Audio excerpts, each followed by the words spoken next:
What's up guys, and thank you so much for clicking on the video. Today we'll be taking a quick look at Apple's two newest iPads, the iPad Pro and the 6th generation iPad that was just recently released. We're going to give you the key differences in the only 4 areas that really matter: the design, the features, the specs, and the price. By the end of the video, you'll have all the information you need to find out which iPad is right for you and which best suits your budget. If you enjoyed the video, go ahead and hit that subscribe button at the bottom, and also go ahead and shoot us a like and comment down below on any information that you want to know about the new iPad or any information you want to share with the community. We're trying to build a community of smart users here, and you go a long way in contributing to it. So let's get started first with the design. So kicking it off with design. If you've seen an iPad in the past 5 years, you know exactly what the new iPad looks like. It is basically the same design that Apple's had since the beginning.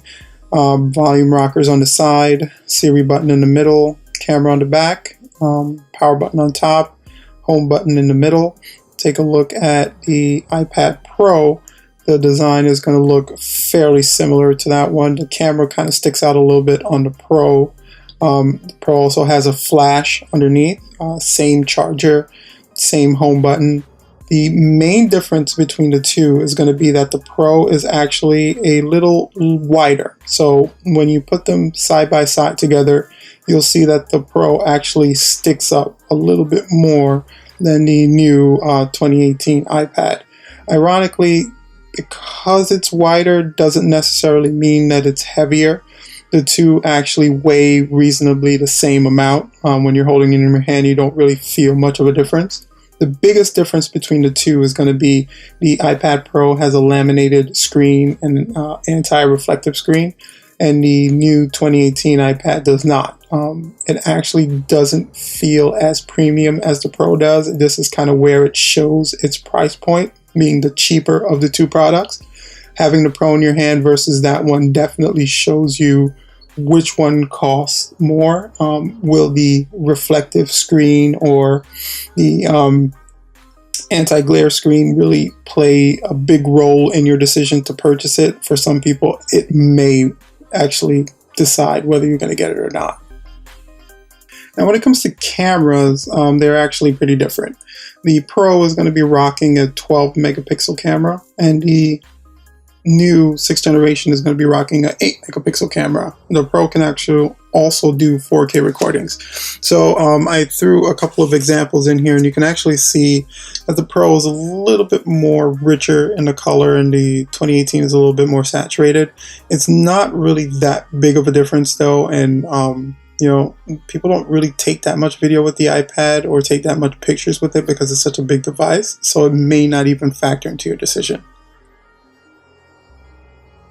So spec-wise is probably where these two devices differ the most. You can see that they look fairly similar in the design. Under the hood though, the Pro is definitely the winner. It's going to be a faster device when you're doing regular tasks such as opening and closing apps, surfing the internet. You'll see that the Pro pops up a little bit faster than the new iPad. Not really that much faster, it's just slightly faster than the new iPad. Where you'll see the major difference is the fact that the Pro has a more graphically intensive processing power. So if you're playing graphically intensive games or using apps that take full advantage of the graphics processor of the Pro, you'll notice that those apps don't bog down the tablet as much as it would on the newer 2018 iPad. The Pro actually has 4 gigs of RAM versus the iPad, the 9.7-inch iPad only has 2 gigs of RAM. So that extra 2 gigs of RAM will definitely play a big role when you're trying to multitask on the tablet, when you're trying to do different things on the tablet, when you're launching games on the tablet, when you're playing games on the tablet. And if you're doing any kind of video or photo editing, that extra 2 gigs of RAM will definitely also come in handy. You know, both devices also have full support for the Apple Pen. It's a really good device to kind of pair with your tablet. It's a perfect stylus. It writes seamlessly on the screen. There's some palm rejection that's built in to the software, so you can kind of rest your palm on it and still write with no problem. There's really no latency between the two. Pairing it is really simple. The weight of these devices within a case feel basically the same. You would think that the Pro weighs a little bit more, but it really doesn't. When it comes down to it, both devices feel comfortable in your hands. Both devices work perfectly.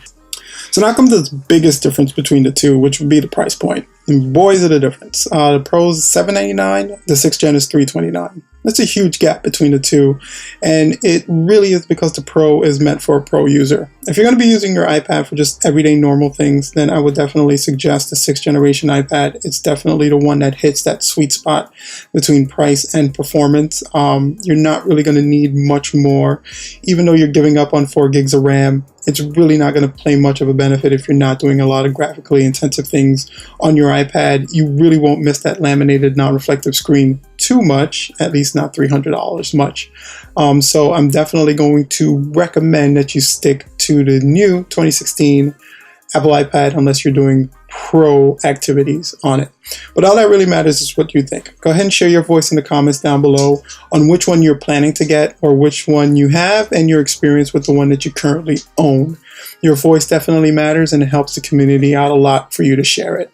Also, if you enjoyed the video, don't forget to hit that subscribe button and like. We're trying to build a community, and we really would appreciate you supporting us. Thank you guys, and you have a good day.